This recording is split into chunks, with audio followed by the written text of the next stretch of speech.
Got that out of the drain, going to the inlet for the half bath.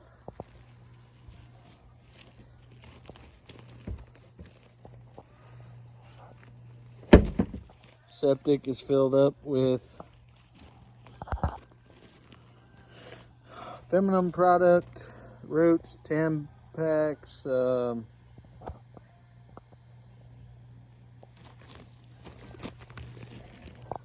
can't tell if that's root or rag.